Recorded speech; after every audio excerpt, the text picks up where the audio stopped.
Oke, halo, selamat malam.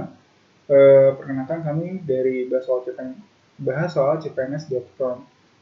Nama saya Andrian. Nah, jadi kali ini kita pengen belajar bareng ya tentang di sini latihan soal tes ASN, tes wawasan kebangsaan, TWK 11. Oke, langsung aja kita mulai ya. Di nomor 1, ya jadi baca dulu soalnya.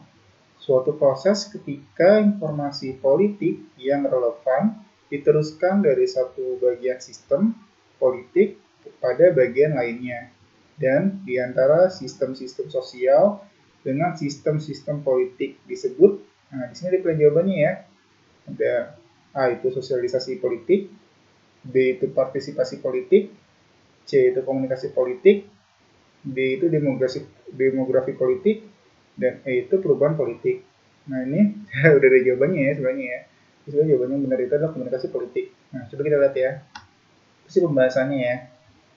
Di sini pembahasannya adalah eh, komunikasi politik adalah komunikasi ya yang melibatkan pesan-pesan politik dan aktor-aktor politik ya. Jadi ada pesan-pesan politik sama aktor-aktor politiknya nih. Misalnya anggota partai politik gitu ya. Atau berkaitan dengan kekuasaan, pastinya politik terkait kekuasaan ya. Pemerintahan, yes, dan kebijakan pemerintah. Di dalam proses komunikasi politik, diperlukan suatu proses yang relevan dengan diteruskan dari satu bagian sistem politik kepada sebagian lainnya. Dan di antara sistem sosial dengan sistem-sistem politik agar terjadi keteraturan dan mengalami struktur atas instruksi tertentu di dalam mengungkapkan kebijakan atau suatu hal kepada bagian sosial atau sistem politik yang diteruskan. Tuh, bahasanya teori banget ya. Yaitu intinya tentang komunikasi politik. Sampai ngomong tentang manfaat di komunikasi politik. Ya, manfaat di komunikasi politik adalah, coba lihat ya. Oke, jadi manfaat itu pertama mewujudkan kondisi negara yang stabil dengan terhindar dari faktor-faktor yang negatif. Kalau kita refleksiin beberapa bulan ini ya, ya kan sempat ada peristiwa-peristiwa gitulah ya, demonstrasi tertentu karena suatu undang-undang ya yang dirasakan memberatkan satu pihak gitu ya di pada demo. Nah ini kan sebenarnya kalau komunikasi politiknya jalan, nah ini pastinya bisa menghindari faktor negatif. Kemudian ada manfaatnya adalah berfungsi sebagai jembatan penghubung antara dua suasana tersebut dalam totalitas nasional. Ini jadi jembatan ya antara kedua pihak. Kemudian terakhir adalah salah satu objek komunikasi ini media massa dapat memperkuat totalitasnya dalam mengembangkan perannya strategi sebagai penghubung politik. Nah ini ya, jadi kalau tadi kasusnya yang demo-demo itu kan ya, nah itu sebenarnya media massa berperan banget ya. Jadi karena kan media massa itu ya itu ya, jadi semacam corong jadi dari pemerintah langsung ke rakyatnya gitu ya. Nah ini langkah baiknya komunikasi politik itu berjalan supaya nggak ada huru hara. Oke lanjut kita lihat ya. Nomor 2 soalnya adalah coba kita baca dulu ya. Pelan-pelan. Oke. Menurut konvensi Wina ini nama daerah ya di Austria. 1999, tahap-tahap perjanjian internasional meliputi, nah ini ya perjanjian internasional. Ini nggak sembarangan nih kalau kalian pernah ya baca-baca ya. Ini ratifikasi ya, nanti ratifikasi itu kita mengcopy atau setuju dengan usulan perjanjian internasional ya, multinasional nih. Nanti diratifikasi supaya masuk ke negara kita menerapkan. Nah, nanti ada undang-undangnya, misalnya Undang-Undang Nomor X tahun 2020 ya tentang ratifikasi perjanjian misalnya perlindungan anak dan perempuan. Gitu ya. Oke, balik lagi ke soal. A ini meliputi perjanjian internasional itu meliputi A. Perundingan, penandatanganan dan pengesahan. B. Perundingan, pengesahan dan penandatanganan. Ya, kebalik-balik nih ya. C. Perundingan ratifikasi dan penandatanganan. D. Perundingan penandatanganan. E. Penandatanganan dan pengesahan. Coba kita lihat jawabannya apa ya. Menurut kamu apa? Yang gitu ya. Jawabannya adalah yang apa nih? Perundingan, penandatanganan dan pengesahan. Berarti yang A ya. Ini berurutan berarti ya. Jadi kita lihat pembahasannya. Pembahasan. Oke. Coba ya. Pelan-pelan aja ya, biar nggak bingung.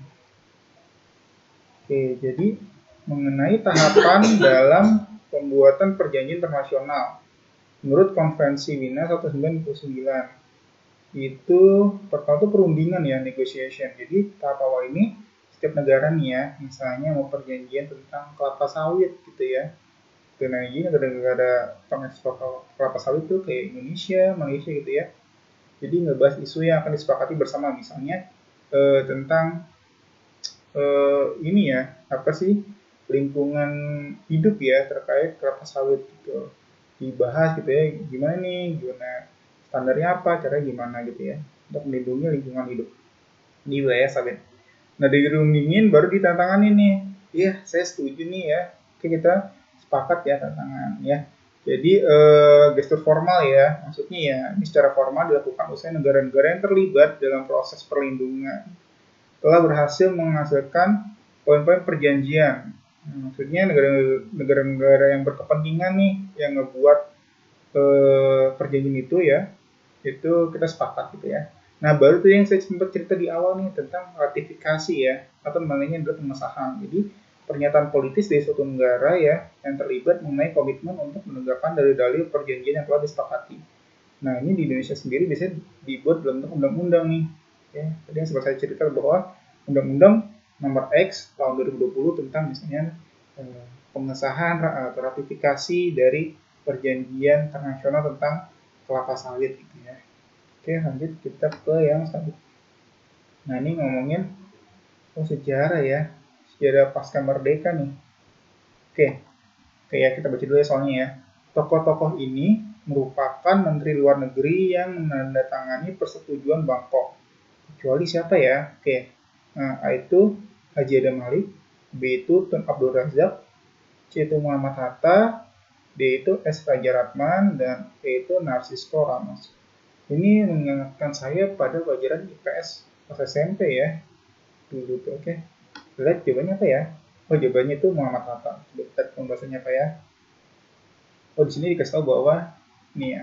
Oke, jadi kalau di Indonesia itu ada Bapak Adam Malik ya. Kemudian di Malaysia itu ada Tun Abdul Razak ya. Kemudian Raja Ratnam dari Singapura ya. Narcisco Ramos dari Filipina, kemudian Tanat Koman dari Thailand. Nah, di sini kecuali Muhammad Hatta ya. Juga Muhammad Hatta itu sebagai wakil presiden ya, nggak jadi menteri luar negeri. Oke, lanjut. Ya, kita lihat. Nah, amandemen ya, oke. Nomor 4, berdasarkan amandemen keempat UUD 1945 ya, UUD 1945 pasal 29 telah disepakati bahwa A. Terdapat penambahan ayat, B. Terdapat pengurangan ayat, C. Tidak mengalami perubahan, D. Perubahan hanya pada ayat pertama ya, ayat 1, dan E. Perubahan hanya pada ayat 2. Ayat kedua. Oke, jawabannya adalah ya, amandemen. Amandemen kan perubahan ya. Itu udah 4 kali nih ya sejak reformasi. Lanjut. Jawabannya nggak mengalami ya, tidak mengalami perubahan. Coba pembahasannya apa ya? Oke. Pembahasan amandemen UUD 1945, UUD 45 aja ya, kita nyebutnya biar nggak panjang. UUD 45 yang keempat merupakan amandemen terakhir yang dilakukan pada tahun 2002 ya. Kan 1999, 2000, 2001, 2002. Ya, Oktober, Agustus, November, Agustus. Oke. Pada amandemen keempat UUD 1945, UUD 45 tidak dilakukan apa sih? Oke. Perubahan isi untuk pasal 29 sehingga isi pasal 29 disepakati tetap sama. Nah, pasal 29 itu sendiri tentang agama ya, yang isinya itu negara berdasarkan atas ketuhanan yang Maha Esa ya, Pancasila banget, sila pertama.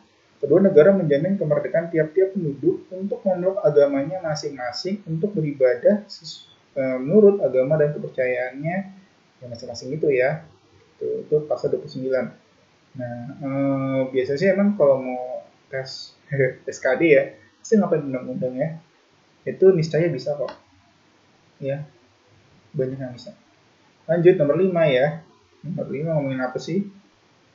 Oke, nilai-nilai Pancasila ya. Oke, nomor 5, nilai-nilai Pancasila yang dilaksanakan dalam kehidupan sehari-hari disebut juga nilai apa ya? Nah, ini kadang-kadang kan memang soal Pancasila tuh banyak ya, ada yang Pancasila sebagai dasar negara ya, segala sumber hukum, pandangan, falsafah lah, kemudian ada nilai-nilainya lah gitu ya. Kemudian ada macam-macam ya gitu. Nah, ini di sini ada nilainya adalah A, nilai dasar, B, nilai fleksibilitas, C, nilai instrumental, D, nilai praksis, dan E, nilai kehidupan. Nah, lo ya, jadi nilai Pancasila yang dilaksanakan dalam kehidupan sehari-hari nih. Nah, nilai Pancasila itu nilai Pancasila itu ada 3 ya. 3. Instrumental, praksis, dan dasar. Oke, kita lihat ya pembahasannya apa ya. Oke, jawabannya adalah yang nilai praksis. Oke, kita lihat ya pembahasannya apa. Oke, oke. Oh, ini nanti saya bilang ya. Oke, pembahasan dalam Pancasila terkandung 3 nilai nih, yaitu nilai dasar, nilai instrumental, dan nilai praktis atau praksis ya. Nah, apa sih nilai dasar itu? Nilai dasar adalah azas yang berasal dari budaya Indonesia, relatif tidak berubah, namun maknanya dapat disesuaikan dengan perkembangan zaman. Ya, sesuai Pancasila itu fleksibilitas ya, ada sifat fleksibilitasnya. Oke, ini nilai dasar tuh ya dari kita nih, dari budaya Indonesia ya, relatif tidak berubah kan, karena orang Indonesia begitu juga budayanya ya. Oke, nah nilai instrumental adalah penjabaran dari nilai dasar yang berbentuk norma hukum dan norma sosial. Nah ini lebih ke arah di nilai dasar ini ya dijabarkan ke nilai instrumental nih. Nah, jadi nilai instrumentalnya contohnya misalnya kayak peraturan-peraturan ya, undang-undang gitu ya. Nah, terus adalah nilai praktis atau nilai praksis adalah nilai-nilai yang dilaksanakan dalam kehidupan sehari-hari ya. Praktikal gitu ya, ngapalinya praktikal. Lanjut, nomor 6 ya. Oke. Ini ya, ngomongin pengakuan nih, de facto dan de jure. Oke. Nomor 6, pengakuan dalam bentuk deklarasi bersama oleh sekelompok negara dan pengakuan yang diberikan melalui penerimaan suatu negara baru merupakan definisi dari, nah ya jadi pengakuan oleh sekelompok negara ya kata kunci ini dan pada negara baru. Definisinya dari, yaitu pengertian dari apa nih? A, pengakuan de jure, B, pengakuan de facto, ya, C, pengakuan kolektif, D, pengakuan terpisah, dan E, pengakuan mutlak. Oke, berarti jawabannya apa ya? Menurut kamu apa?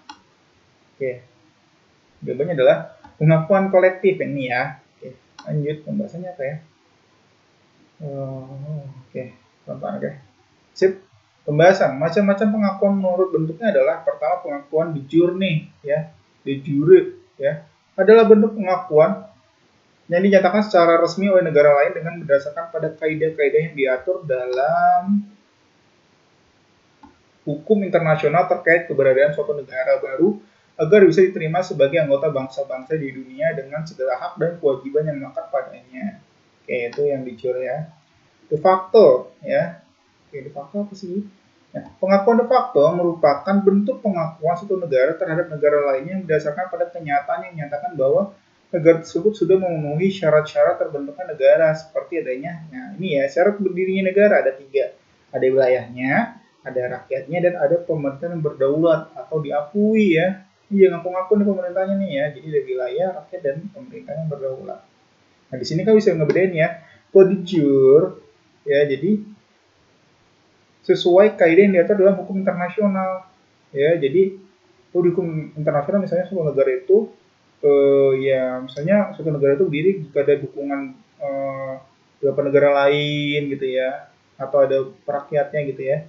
Nah, kode facto ini ya standarnya ya, basicnya adalah yang ngaku negara lain, misalnya negara X mengaku negara Y sebagai suatu negara yang merdeka ya, karena memiliki wilayah, rakyat, dan pemerintah yang berdaulat.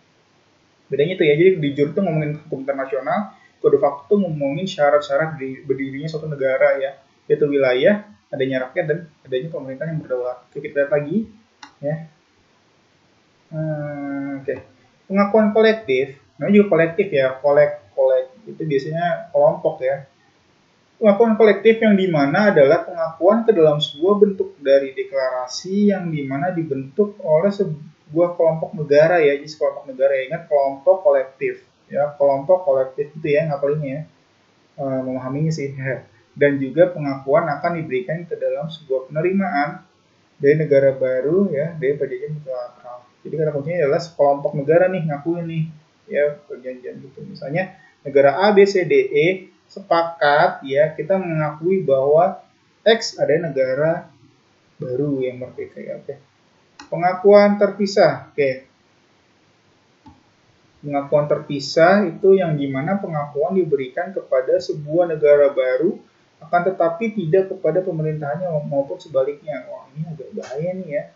Jadi misalnya pengakuan terpisah nih, jadi terpisah nih ya. Maksudnya apa sih yang terpisah? Jadi kalau tadi de facto itu ada wilayah, rakyat dan negara yang diakuin ya. Ya, jadi kalau ini rakyatnya aja, negaranya enggak, pemerintahnya enggak. Pemerintahnya aja tapi kayak gitu ya. Jadi pengakuannya diberikan kepada sebuah negara baru tapi tidak terhadap pemerintahannya. Misalnya negara X diakui tapi pemerintahnya enggak kan seperti kayak gitu ya. Contoh, mohon maaf misalnya di negara Timur Tengah nih ya, yang perang-perangan ya. Nah, jadi nggak ada pemilihan baru nih. Misalnya yang menang si A, tapi pihak luar negeri misalnya negara barat tidak mengakui, wah ini curang nih, ya pemilunya nih, pemilihan umumnya nih.